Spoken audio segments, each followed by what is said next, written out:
कि हमारी सत्ता 2012 के बाद, क्योंकि 2007 में हमारी पूर्ण बहुमत से सरकार बनी थी, 2012 के बाद धीरे धीरे हमारी बीएसपी में ऐसे कुछ लोगों का उदय हुआ कि आज हमारी बीएसपी धीरे धीरे जीरो पे चली गई। या तो यह हमारे समाज की कमी है, या तो हमारे बीएसपी में जो नए लोग आए उनकी कमी है साथियों। क्योंकि या तो हमारे लोग 500 रुपए या पौवे में अपना वोट बेचने का काम करते हैं, या तो वहां पे जो कार्यकर्ता है उनकी कमी के वजह से ये हालत हुई है बीएसपी के साथियों।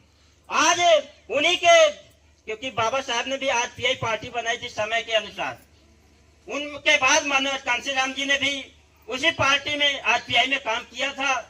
उसमें सफलता न मिलने के कारण सही उनको मौका न दिया गया, फिर उन्होंने डीएस फौज बामसेफ का गठन किया और 1984 में बीएसपी का भी गठन किया था साथियों। आज उसी के चलते समय आज 2012 से हमें शासन सत्ता से हम नीचे जा रहे हैं।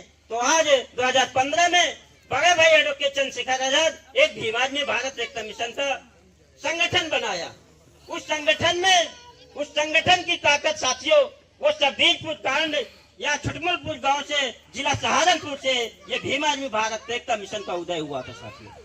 भाई चंद्रशेखर आजाद या सबीरपुर कांड में जो घटनाएं हुई थी उतने समय साथियों बहन जी ने तो साथ दिया, मगर कुछ वहां के कार्यकर्ता थे वो उन्होंने कहा इनको डालो ये, क्योंकि ये समाज को बरगलाने का काम करते हैं साथियों। भाई को एनएसए लगी, जेल गए। उनके जेल जाने के 17-16 महीने जेल काट के आए और उनके साथ ये प्रशासन इतना प्रताड़ित किया, क्योंकि उनके रीढ़ की हड्डी में 2.5 mm का गैप हो गया साथियों। इतना प्रशासन ने लाठी डंडी से पिटाई की है साथियों। वो आज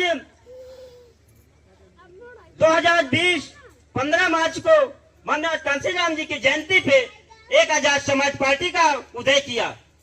वो आजाद समाज पार्टी 2020 में बनी और जा करके नगीना से लोकसभा सांसद वहां से निर्वाचित हुए और वहां की जनता ने इतना प्यार मोहब्बत दिया और चंद्रशेखर भाई को पार्लियामेंट में भेजने का काम किया। आज देखते होंगे स्पीकर महोदय भी हाथ जोड़ लेते हैं भाई को जब बोलने की बात आती है साथियों। आज समय संसद भवन का 6 बजे पहले बंद हो जाती थी, मगर 6 बजे कर दिया जाता है साथियों। भाई ये चंद्रशेखर आजाद जी की ताकत है, क्योंकि एक पढ़ा लिखा सांसद एडवोकेट पार्लियामेंट में पहुंचा साथियों। ऐसे युवा अगर हम हर जिले से या हर विधानसभा से, हर गांव से अगर एक चंद्रशेखर आजाद बना करके आप निकालेंगे, ये भीम आदमी भारत एकता मिशन बड़े बड़े एडवोकेट चंद्रशेखर आजाद हर गांव में कम से कम 40 से 50 लोगों को, युवाओं को जोड़ करके आप इकट्ठा करोगे तो हमारे समाज के साथ जुल्म शोषण अत्याचार नहीं होंगे साथियों। क्योंकि भीम आदमी भारत एकता मिशन यही गांव से स्टार्ट होती है, क्योंकि दूर से जो लोग आएंगे उनके आने में समय लगेगा। आप लोग पहले से पहले अपनी टीम को तैयार कर लो। दूर के आने के पहले जो वो आएंगे तो आप उसको जवाब खुद दे देंगे साथियों, क्योंकि आपकी ताकत, आपकी जो ताकत है एक मुट्ठी है, मजबूत हो जाएगी तो उसको जवाब देने का काम करेंगे। क्योंकि जो तुम्हारे साथ जुल्म शोषण अत्याचार करेगा साथियों, क्योंकि हमारे साथ बहन बेटियों के साथ आए दिन की घटनाएं होती है। क्योंकि फतेहपुर जनपद में कम से कम 1 महीने में 8 ऐसी घटनाएं हो गई हैं, मगर उत्तर प्रदेश सरकार जो बीजेपी सरकार है वो काने में तेल नहीं रुई घुसेड़ करके बैठी है, वो सुनने का काम नहीं करती साथियों। हम लोग इधर आंदोलन करेंगे, उधर आंदोलन करेंगे, उधर एप्लीकेशन देंगे, मगर फिर भी हमको न्याय नहीं मिलता साथियों। हमको अब है शासन सत्ता की शासन। हमारा शासन सत्ता होगा तब हमारा शोषण रुकेगा। अगर हम लोग शासन सत्ता की तरफ नहीं भागेंगे, नहीं पहुंचेंगे तो हम लोग इसी तरह हमारे साथ जुल्म शोषण अत्याचार होगा, हमारे साथ हमारी बहनों के साथ बलात्कार होगा, आए दिन मर्डर होंगे साथियों। तो इसको रोकने के लिए हमको, आपको, सबको मेहनत करने की जरूरत है। हर घर में अब भाई एडवोकेट चंद्रशेखर आजाद जी के विचारों को बताने की जरूरत है, माननीय कांशीराम जी के इतिहास को बताने की जरूरत है, पेरियार रामास्वामी नायकर के इतिहास को बताने की जरूरत है। तब जाकर के विचार आगे, बहुजन समाज के विचार आगे बढ़ेंगे। तब जाकर के इस लड़ाई को हम सब मिलकर करके इस लड़ाई को आगे सफल बना पाएंगे साथियों।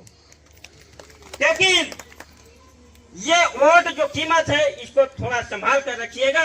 जो आपके साथ आपका साथ दे, आपके दुख मुसीबत में खड़ा रहे, उसको पहचानने का भी काम कीजिएगा।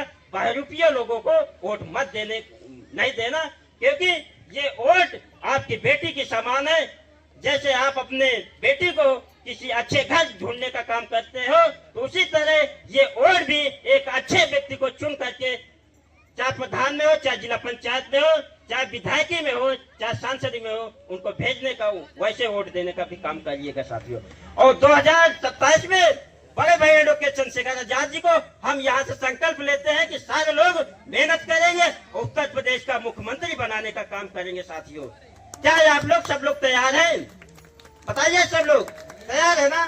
तो सारे लोगों को, महिलाओं को भी आगे प्रचार करने की जरूरत है, उनको भी ज्यादा जागरूक होने की जरूरत है साथियों, क्योंकि महिलाओं में से ये बात ज्यादा फैलती है।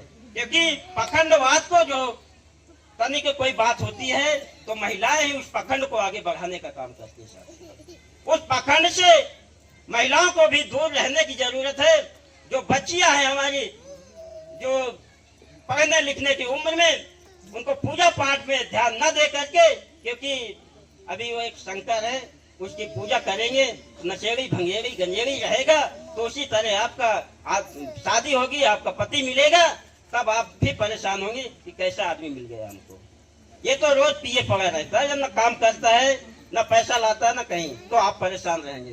तो आप पढ़िए लिखिए, आगे बढ़िए और अपने विचारधारा महापुरुषों के इतिहास को आगे बढ़ाने का काम करिए।